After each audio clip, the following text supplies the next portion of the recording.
En mayo adquiera su dominio.com.org o .net a un precio sin igual. Tan solo 99 pesos por año. Además, aproveche de un plan nano de hospedaje incluido en su contratación.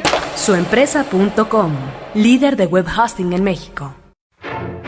Las heridas pueden ser físicas o mentales, pero el crimen deja cicatrices en todo lo que toca. Aunque los factores que lo generan son complejos, este crece cada día como un cáncer que consume a nuestra sociedad. Esto obliga a los agentes de la ley a auxiliarse de métodos científicos modernos, como la psicología y la criminalística. La guerra parece no tener final, pero una cosa es cierta: puedes correr, pero no esconder. Esto es Testigos del Crimen, con Guadalupe Gutiérrez y Roberto Coria. Frecuencia Cero, la otra radio.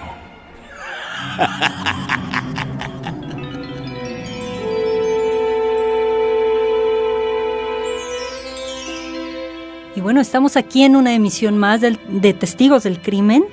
Y estamos aquí Roberto Coria y Guadalupe Gutiérrez. Y en la cabina se encuentra nuestro estimado productor René Palacios Gallín, el cual, bueno, siempre está al pendiente y muy emocionado de la producción de nuestro programa. Es una persona bastante hábil y no dudamos que muy pronto logre bajar el índice de delincuencia en esta ciudad. Pues, ¿qué te parece, Guadalupe, si recordamos a nuestros escuchas que tenemos vías de comunicación? Primeramente, nuestro correo de voz 24 55 50 99 o el 01800 087 24 23, que es sin costo desde cualquier lado del país y del extranjero. Por favor, déjenos sus mensajes, no les va a costar nada, solamente unos cuantos minutos de su tiempo. También tenemos nuestro correo electrónico info@testigosdelcrimen.com, o bien dejen un email en info@testigosdelcrimen.com. Y pues agradecemos también todos los comentarios, todos los halagos que han hecho para con esta emisión y para con sus conductores. Y especialmente queremos agradecer a Álvaro, no nos dice su apellido, que nos escribe desde Chile. Él nos felicita por los contenidos que hemos manejado en este programa, y también hace un comentario que quiero tomar la palabra para hacer alguna precisión. Él nos dice que no, como que no le gusta esta idea de que se hagan las pues como lecturas dramatizadas de las cartas que surgen en algunos de los casos que hemos comentado. Sí, porque dice que se puede prestar a que no sea visto como algo real, sino como ficción. Uh-huh. Y bueno, la intención es mostrar aquí cosas veraces y verídicas. Las cartas que hemos expuesto, las notas, todo esto son reales. La gente de la que platicamos, estas personas homicidas, asesinas, violadores, que en un momento dado también han tratado de hacerse notar por medio de estas notas. Exactamente, y lo hacemos con toda la seriedad y con, pues a final de cuentas estos son elementos de prueba que en algún momento están relacionados con pues la investigación de muchos crímenes terribles. Así que, pues mi querido Álvaro, muchas gracias por el comentario y esperamos precisamente que este programa sea de tu agrado, porque vamos a leer precisamente una carta, un testimonio terrible que fue escrito por puño y letra de un terrible criminal que fue ahorcado el 6 de agosto de 1949 y que se hacía, bueno, los medios le bautizaron como el vampiro de Londres, y se trata de George John Haigh. Pues, ¿qué te parece, Guadalupe, si vamos directamente a la lectura? Haremos un experimento en esta ocasión. Iremos leyendo la carta de Haigh. La carta es elocuente por sí sola, porque aquí nos narra pues prácticamente toda su historia y los detalles de los crímenes. ¿Y qué te parece si vamos haciendo algunas consideraciones de tipo psicológico, si nos puedes interpretar algunos aspectos? Por supuesto, y también de todo lo que vamos a ir observando en cuestión de la criminalística. Me parece perfecto. Y pues esta carta está fechada en el año de 1949, fue escrita desde pues una diminuta celda en la prisión de Wandsworth en Inglaterra, y comienza así: mañana seré ahorcado. Pasaré por primera y última vez por esa puerta de mi celda que nunca he visto abrirse.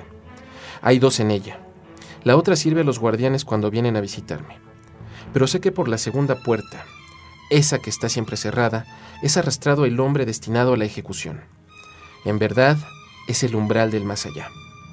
Atravesaré ese umbral sin miedo ni remordimiento. Los hombres me han condenado porque me temían. Amenazaba su miserable sociedad, su orden constituido. pero estoy muy por encima. Participo de una vida superior y todo eso que he hecho, lo que ellos llaman delitos, lo he realizado porque me guiaba una fuerza divina. He aquí por qué me es completamente indiferente que se me trate de malvado o de loco. Me pregunto si existe alguien sobre la tierra capaz de comprenderme. A decir verdad, algunas veces me cuesta a mí mismo, y ahora, mientras me refiero a mi experiencia, desespero de encontrar ni siquiera un solo lector que esté a mi altura. Imagínate, tenemos esta primera parte de esta confesión antes de ser ahorcado, Ajá. en donde ya empezamos a ver sus rasgos narcisistas, Ajá. al momento de mencionar que él está muy por encima y que participa de una vida superior. Digo, ya de entrada, ¿no? Ajá. Así como para empezar a abrir boca, ¿no? Ajá. La parte de egolatría y la parte de proyección en donde lo condenan quienes le temen, cuando él, al parecer, más adelante veremos, era quien temía también a los demás, ¿no? Devalúa y empieza aquí a asomarse un delirio acerca de fuerza divina, ¿no? Que lo guiaba una fuerza divina, que empezamos nuevamente con esta estructuración del delirio para empezar a hablar con un ser supremo o sentirse un ser supremo. Exactamente. Y pues continuamos. Es la parte en la que John Haig se presenta. Dice la carta: mi nombre es George John Haig. Nací el 24 de julio de 1909 en Stanford, en Lincolnshire. Mi mamá estaba por aquel tiempo en la miseria. Mi padre tenía 38 años, mi madre 40. Mi padre era electricista, pero sin trabajo. Mis progenitores no tenían con qué comprar la canastilla para el niño que debía de nacer. Mi madre está convencida de que los meses de sufrimiento y preocupación que precedieron a mi nacimiento han sido la causa de lo que ella llama mi enfermedad mental. La situación de mis progenitores no mejoró sino muchos meses después. Ambos eran muy piadosos. Mi padre gobernaba una comunidad religiosa. Me criaron en una atmósfera inhumana, peor que en un monasterio. No conocí ninguna de las alegrías que habitualmente tienen los niños. Sobre mi frente había una cicatriz azulada, una especie de cruz deformada. Mi padre me explicó que aquello era la marca de Satanás. Había pecado y el diablo le castigó. Si cometes un pecado, decía, Satanás te castigará del mismo modo. Durante años miré las frentes de las personas para ver si estaban marcadas con una seña azul. Como nadie la tenía, deduje que mi padre era el único pecador y que todo el resto del mundo era inocente.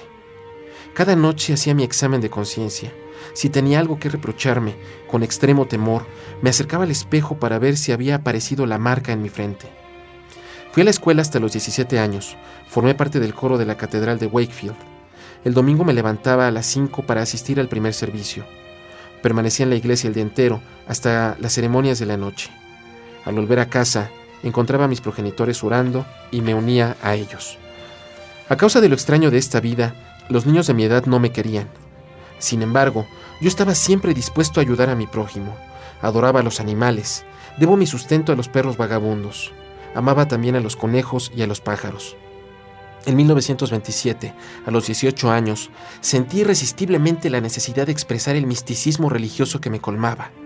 Envié a una revista un artículo titulado La degradación del hombre, que fue publicado. Creía tener una gran misión que cumplir entre los hombres. Me puse a hablar en las congregaciones religiosas. La primera vez que lo hice descubrí esta cosa extraordinaria. Tenía el don de saber hablar. La multitud de fieles me escuchaba palpitante y corrían lágrimas sobre sus rostros. Mis progenitores estaban muy orgullosos de ello. En el mes de julio de 1934, desposé a una graciosa muchacha de 21 años, Beatrice Hammer, pero mi dicha conyugal fue de breve duración. Mi mujer decidió no volver a verme nunca más. Engendramos una hija que después fue adoptada por desconocidos. Existe hoy, en alguna parte, una muchacha de 14 años que ignora que yo soy su padre. Yo, John Haig, el hombre que llaman el vampiro de Londres. Bueno, imagínate qué infancia tan más difícil, tan más dura, en donde la pobreza era lo principal que minaba y la esperanza de lo que se alimentaban, en donde comían casi con lo poco que sustentaba la madre. Pero más que nada, aquí viene lo interesante nuevamente, la religión como esta parte de sostén en donde él se siente culpable de algo. Ujú. ¿No? Pues, ¿qué te parece, Guadalupe, si hacemos la primera pausa y regresamos con esta carta, esta confesión antes de ser ahorcado?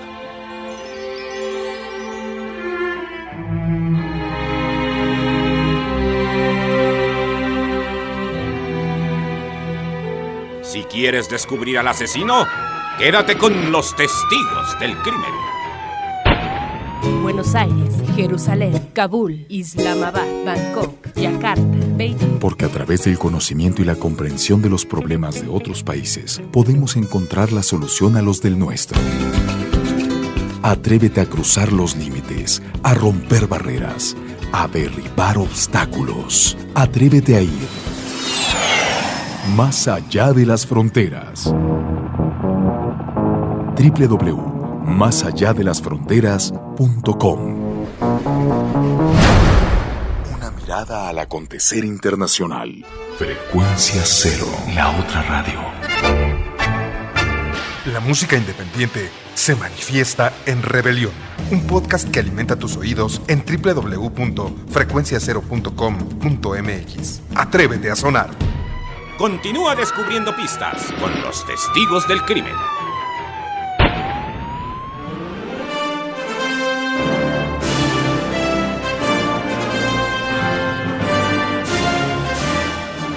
Y bueno, ya estamos aquí de regreso y estábamos comentando con lo que hemos escuchado de la carta, que el delirio que empieza a presentar este Haig es acerca de este delirio de grandeza en donde él, bueno, las congregaciones religiosas lo escuchaban. Él descubre el don de la palabra y en donde él puede guiar y dar luz. Él aquí ya se está empezando a asemejar a Jesús, ¿sí?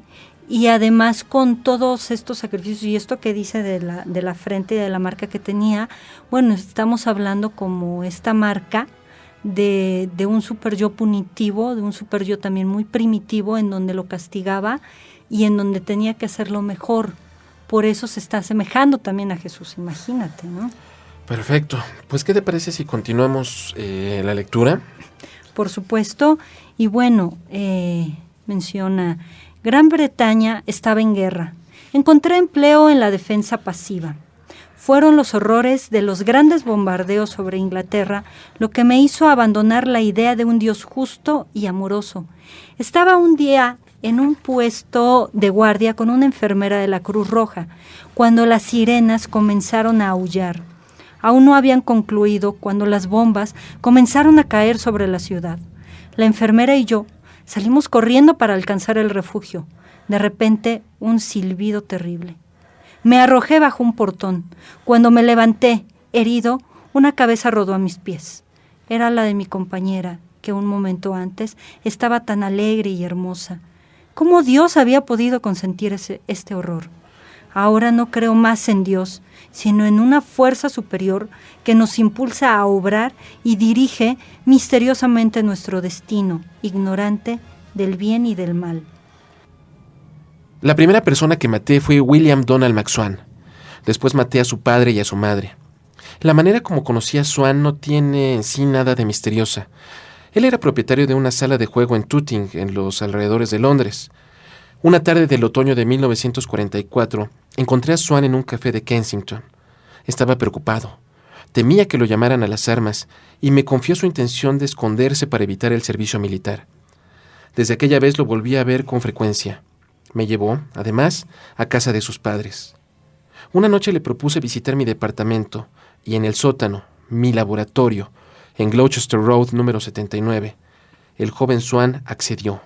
Entró junto conmigo y... No puedo referir lo que hice entonces, sin contar previamente algunos hechos que se remontan a mi infancia. Es necesario que hable de los sueños que tenía en aquel tiempo.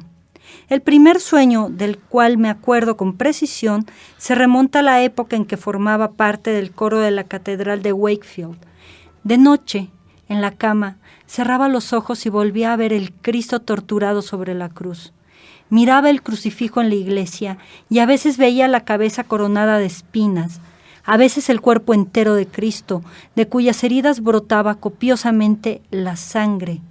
Me sentía horrorizado. En otro sueño, construía una inmensa escalera telescópica por medio de la cual llegaba a la luna. Desde allí miraba la tierra a mis pies, no más grande que una pelota. ¿Qué significado tenía ese sueño? Pensaba que quería decir que haría en mi vida alguna cosa grande, que sería el mejor de todos. La mayor parte de las veces, la sangre era el asunto de mis sueños. Estos sueños tenían un papel fascinante y terrible en mi existencia, y todavía no conocía el sabor de la sangre. Una pura casualidad me hizo probarla, y desde entonces ya no pude evitarla. Tendría 10 años. Me había herido en la mano con un cepillo para cabello de cerdas metálicas. Lamí la sangre que brotaba, y algo se mezcló en todo mi ser. Esa cosa viscosa, cálida y salada que sorbía a flor de piel era la vida misma. Fue una revelación que me obsesionó por muchos años. En cierta oportunidad empecé a cortarme adrede los dedos y las manos, solo para poder posar los labios sobre la herida fresca y volver a sentir aquella sensación indescriptible. La casualidad, pues, me había hecho volver, a través de siglos de civilización, a los tiempos fabulosos en que los seres sacaban su fuerza de la sangre humana. Descubrí que pertenecía a la raza de los vampiros. ¿Por qué? ¿Por qué justamente yo? No sabría explicarlo. Solo puedo contar lo que experimentaba. Pues aquí hacemos una pausa para una pequeña interpretación, ¿no? Claro, un breve análisis con todo esto. Bueno, vemos que está pasando por situaciones difíciles esto de la guerra que hace que se desencante de este Dios, ¿no? No se explica qué puede pasar. Pero sobre todo hacia abajo, yo creo que de las cosas más interesantes son los sueños, ¿no? Uh-huh. Los sueños son la comunicación más directa que tenemos con nosotros mismos. Uh-huh. Decía Freud que era el camino regio al inconsciente. Entonces, ¿qué es lo que el inconsciente de Haig estaba manifestando? Uh-huh. Bueno, este deseo de grandiosidad, esta sangre que buscaba, esta sangre que, bueno, él después busca como explicación el vampirismo, pero desde una parte simbólica en el inconsciente, bueno, también puede hablar de la sangre de vida, de la sangre de muerte, y algo muy relacionado curiosamente con el nacimiento, que ya en alguna ocasión lo mencionamos, en que el bebé nace envuelto, lleno de sangre de todos estos fluidos. Claro. Hemos de recordar que él, una de las cosas que decía es que no había canastilla del bebé que debía nacer, o sea, no que el que iba a nacer, sino ya como un mandato en donde estamos viendo toda esta parte nuevamente de grandiosidad en él. Pero aquí se empieza a formar un cuasi delirio, que es el vampirismo, donde él es parte ya de estos seres raros, extraños, diabólicos, en fin, pero además la sangre como una forma de excitación sexual y de un cierto éxtasis, y en donde lo lleva a una autoagresión, a una automutilación para experimentar esta excitación que sentía cada vez que chupaba la sangre, ¿no? Pero obviamente llegó el momento en que esto no fue suficiente, el automutilarse. ¿Y qué te parece si para explicarlo continuamos con la lectura de la carta? Por supuesto.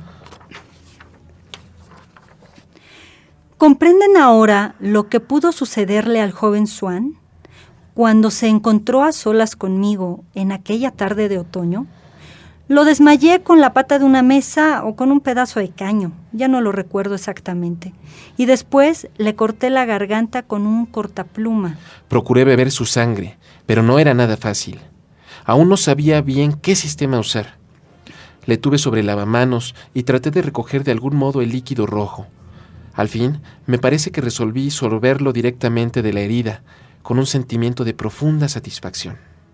Cuando me aparté, sentí espanto ante la presencia de aquel cadáver. No tenía remordimientos. Solo me preguntaba qué podía hacer para deshacerme de él. De súbito, se me ocurrió un buen método. Tenía ya en mi laboratorio una gran cantidad de ácidos, sulfúrico y clorhídrico, que me servían para atacar los metales. Sabía bastante de química para estar enterado de que el cuerpo humano está compuesto en su mayor parte de agua, y el ácido sulfúrico es muy ávido de agua. Por desgracia, no tenía nada preparado. Solo al sexto o séptimo crimen comencé a preocuparme de preparar anticipadamente el medio más adecuado para hacer desaparecer los cuerpos. Decidí buscar un recipiente para meter el cadáver. Encontré en un cementerio una especie de barril de metal. Para transportarlo hasta mi sótano, pedí prestado a un maestro de albañil una carretilla. Acomodé al señor Swan en el barril. Y ahora no me quedaba más que verter el ácido en el barril. Debía servirme de un cubo. No había previsto el humo que se desprendió y sentí tal náusea que tuve que salir un poco al aire para retomar aliento. Luego volví a la tarea y finalmente abandoné el sótano. Cuando más tarde regresé allí, pude comprobar que la operación había salido bien. El cuerpo estaba disuelto. Levanté la trampa que comunicaba con las cloacas y vertí por el hueco la mezcla. Si queda algún rastro del señor Swan, se encontrará en el mar, donde se descargan las cloacas de Londres. Y pues bueno, acabamos de ver aquí que el método que utilizaba el señor Haig para disponer de los cadáveres era precisamente la disolución de estos en ácido clorhídrico. Pero ¿qué te parece si después de una pausa explicamos, criminalísticamente hablando, cómo opera esto? Por supuesto.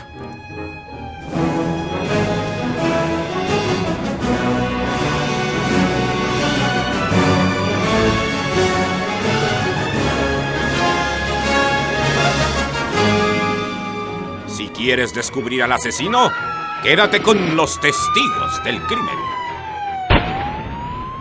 Entérate de todo lo relacionado con la Copa del Mundo Alemania 2006. Patada y Gol es una nueva propuesta de Frecuencia Cero en la que encontrarás la información más importante del próximo Mundial. Los equipos, las sedes, los jugadores, la opinión y la polémica son los principales elementos de este programa. A partir de esta semana, acompaña todos los miércoles a Daniel Cobos y Alfredo El Pollo Steines en su camino a Alemania. Porque en Frecuencia Cero también nos vamos al Mundial. Patada y Gol. www.patadaygol.com. Frecuencia Cero, la otra radio. Interplanet presenta su nueva división. Frecuencia Cero, la otra radio. La primera propuesta formal de producción de contenidos podcast en México. Frecuencia Cero, la otra radio. Porque la radio se está quedando sin oyentes.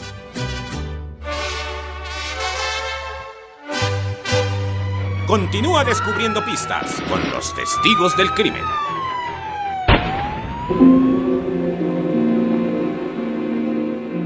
Y bueno, ya estamos aquí de regreso, en donde nos estamos adentrando en todas estas fechorías que hizo John Haig, ¿no? Uh-huh. Pero lo que estamos observando, bueno, este primer homicidio, que es el que acabamos de escuchar, bueno, pues era completamente improvisado. Exacto. Pero él fue realizando otros tantos y todo que fueron terribles fue con ácido sulfúrico hasta uh-huh. que trataba de desintegrar el cuerpo. Criminalísticamente, ¿qué pasa con esto? Pues básicamente es un método de disponer el cadáver, un método bastante eficiente. Debemos de recordar que los ácidos son compuestos a bases de hidrógeno, y que básicamente encontramos dos tipos, ácidos inorgánicos y ácidos orgánicos. Dentro de los inorgánicos, los más populares son precisamente el ácido clorhídrico y el ácido sulfúrico. Bueno, no vamos a hacer una cátedra sobre el compuesto de estos ácidos. Diremos que el efecto que causan básicamente son quemaduras de tipo químico. Es decir, dentro de las quemaduras podemos encontrar de varios tipos, por agentes físicos, por agentes químicos y por electricidad o radiaciones. Dentro de las quemaduras químicas, las generadas por ácidos son pues de las más devastadoras, de las más terribles. Producen quemaduras de tercer grado, este tipo donde pues se comprometen capas de la piel, afectan tejidos que se encuentran debajo de esta, como vasos sanguíneos, tendones, nervios, músculos e incluso pueden llegar hasta el hueso. Estas, de alguna manera, no se consideran quemaduras de tipo térmico porque no son generadas por un calor directo, pero sí producen daño tisular que corresponde a una reacción química nociva por agentes oxidantes. Bueno, el punto de todo esto es que dependiendo de la concentración de ácido clorhídrico, que bueno, el ácido clorhídrico está presente en nuestro estómago, un 3% en nuestro estómago se encarga de diluir, de desintegrar todos los alimentos para el proceso digestivo, pero en concentraciones puras puede causar este efecto, ¿no? Después de varias horas, sí, efectivamente un cadáver se puede disolver completamente.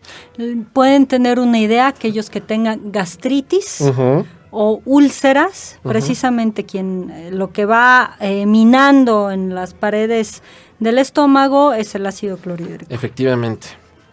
Pues grosso modo es como opera y de alguna manera, como tú dices, el tipo va perfeccionando sus métodos, lo hace a lo largo de varios homicidios más. Hasta que llega a su 9ª víctima, Exactamente, ¿no? Que es la señora Durand de Con. Una vecina suya, una mujer que de alguna manera creía o veía en él a un joven bastante talentoso, pero bueno, el hombre termina matándola y la carta concluye después de que es descubierto por estos crímenes. ¿Qué te parece si leemos la parte final? Claro que sí, por supuesto. Y dice Haig: muy pronto los polizontes que indagaban sobre la desaparición de la señora Durand Deacon descubrieron en mi sótano los vestigios de su cuerpo y sus vestidos. Mi destino se cumplía. Ahora que todo ha concluido y que he llegado al término de mi relato, quiero agregar algo. Será una pequeña vanidad, que bien puede perdonársela a un hombre a punto de morir. Pero quisiera que el traje que llevaba durante el proceso se entregue al Museo de Cera de Madame Tussauds para vestir mi muñeco. Quisiera que se envíen allí mis medias verdes y mi corbata a cuadritos rojos y verdes. Espero que mi retrato de cera sea parecido. Deseo que el conservador del Museo Tussauds cuide de que mis pantalones conserven siempre una raya impecable. He engordado en la prisión. Es desagradable. Espero que en mi retrato se me conserve una línea más esbelta. Mi proceso me ha aburrido mucho. Tenía la impresión de ver un film por segunda vez, pero sin embargo me ha divertido la manera con que ciertos testigos agregaban detalles obscenos a mi historia. Sé que desde la puerta de mi celda se necesitan apenas 15 pasos para llegar al patíbulo. Son pocos para alcanzar la eternidad. Veo a la lluvia bañar la cima de los álamos más allá del muro de la prisión. Me inspira el mismo deseo que a veces sentía bajo la fronda de un magnífico bosque cuando, solitario, buscaba una meta que tal vez no existe. Pienso en las palabras escritas por un gran hombre de la antigüedad. No sé ya quién exactamente. Me parece oportuno citarle ahora. No antes que los telares se hayan detenido y las lanzaderas terminado de deslizarse, Dios desenvolverá el tapiz y revelará su motivo. Mis 9 delitos deben tener explicación en algún lugar fuera de nuestro mundo. No es posible que sean absurdamente solo el sueño de un demente lleno de furia, como dice Shakespeare. ¿Hay entonces una vida eterna? Pronto lo sabré. Esperándolo, adiós. Y bueno, estamos viendo que a lo largo de estos 9 crímenes tan horrendos que cometió John Haig, fue perfeccionando desde esta manera obsesiva que tenía de manejar las cosas, el modus operandi.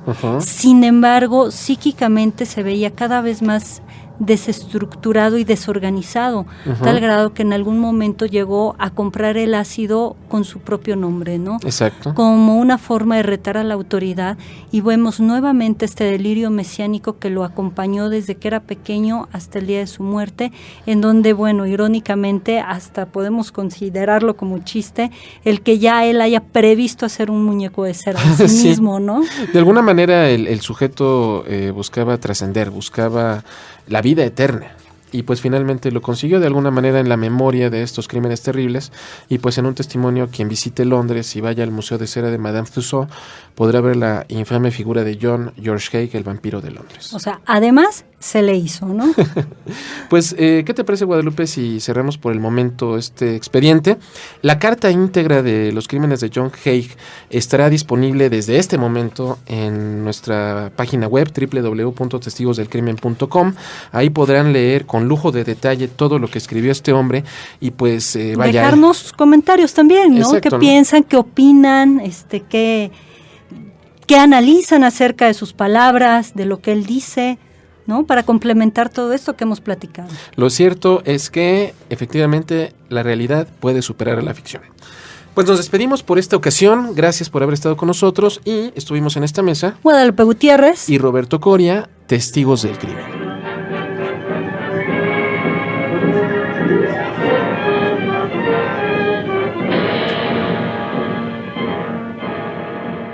Esto fue Testigos del Crimen con Guadalupe Gutiérrez y Roberto Coria. Mantente en contacto con nosotros en www.testigosdelcrimen.com o al teléfono 24 55 50 99. Testigos del Crimen, un programa más de Frecuencia Cero, la otra radio. Lo mejor de la radio en la palma de tu mano.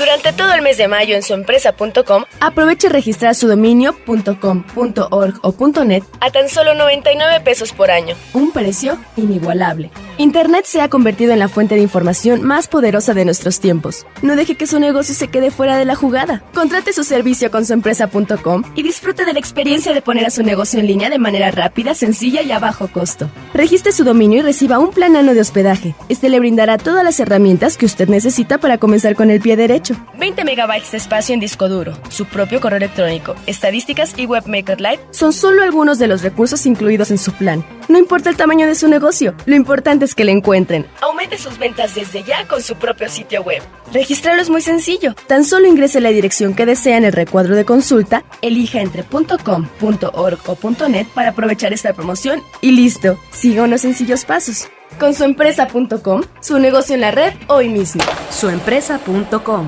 líder de web hosting en México.